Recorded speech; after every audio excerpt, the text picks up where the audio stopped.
এই ভিডিওটি সাধারণ মানুষকে হোমিওপ্যাথি সম্বন্ধে অবগত করার জন্য এবং যে সমস্ত জুনিয়র হোমিওপ্যাথি বন্ধুরা আমার ফলোয়ার্স তাদের জন্য এই ভিডিওটি। এই যে ছেলেটিকে দেখছেন এর বয়স হচ্ছে 22 বছর। এই অল্প বয়সী ছেলে মুখ দেখাতে লজ্জা পাচ্ছে, তার জন্য মুখটা আমি দেখাচ্ছি না আপনাদের। ও যে কষ্ট নিয়ে এসছে সেগুলো আমি শোনাচ্ছি এবং ওর ভয়েসটা আমি শোনাবো। হচ্ছে রিংওয়ার্ম নিয়ে ভুগছে, দীর্ঘদিন ধরে রিংওয়ার্মে ভুগছে, যেটা দাঁত রাত্রে শুলে চুলকানিটা বাড়ে, আর সাথে আছে আর্টিকেরিয়া যেটা আমবাত। স্নান করার পরে এই অ্যালার্জিটা আর্টিকেরিয়াটা বাড়ে। ওকে আমি সিলেকশন করেছি ব্রিমস্টোন, যেটা সালফার। আমি কেন সালফার সিলেকশন করেছি, এর পার্সোনাল হিস্ট্রিতে ছিল ছোটোবেলায় একটা স্কিনের প্রবলেম ছিল, আর যেটা হচ্ছে মলম লাগিয়েছিল। আর এখন হচ্ছে ওর পায়খানা হচ্ছে 1-2 দিন পর পর হয়। তা 1-2 দিন এখন পায়খানাটা কেমন হচ্ছে, আমি ওকে 2বার ওষুধ দিয়েছি, তা 2বার ওষুধ খাওয়ার পরে কেমন আছে আমি আপনাদের শোনাচ্ছি। পায়খানাটা আগের থেকে ভালো আছে তো এখন রেগুলার হচ্ছে। আগে 1-2 দিন পর পর পায়খানা হতো। আর মিষ্টি খেতে ভালোবাসে, একটুতে ঠান্ডা সর্দি কাশি লাগে, পিপাসা আছে, জল পিপাসা আছে। আর স্নানটা তেমন পছন্দ করে না স্নান করতে।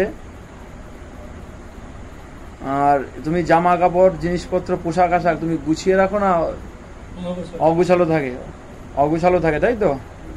এই সমস্ত সিমটমসের উপর ভিত্তি করে একে আমি ব্রিমস্টোন দিয়েছি, সালফার 0-1 আর 0-2 আমি ওকে খাইয়েছি। তা এখন তুমি কেমন আছো 2বার ওষুধ খেয়ে?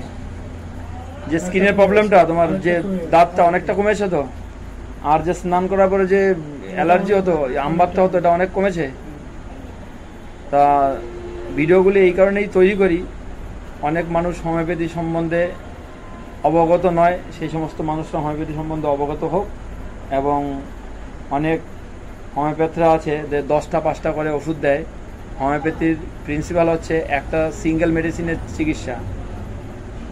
যে যদি কেউ 10টা রোগ নিয়ে আসে আমাদের কাছে, সেই ক্ষেত্রে আমরা একটাই মেডিসিন সিলেকশন করি।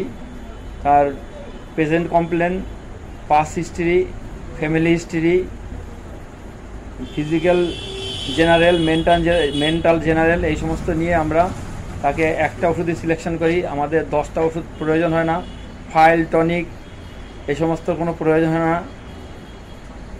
একটা ওষুধ সিলেকশন করে পেশেন্টকে দিলে সেই 10টা রোগ একটা ওষুধে ভালো হবে, এটার নাম হচ্ছে হোমিওপ্যাথি। আর যারা 10টা-5টা করে ওষুধ দেয়, এতে পেশেন্টের ক্ষতি ছাড়া লাভ হয় না, কখনো এইভাবে রোগ সারা যায় না। এই যে তুমি আমাকে ভিডিওটা করার পারমিশন দিলে, এর জন্য তোমাকে অনেক অনেক ধন্যবাদ।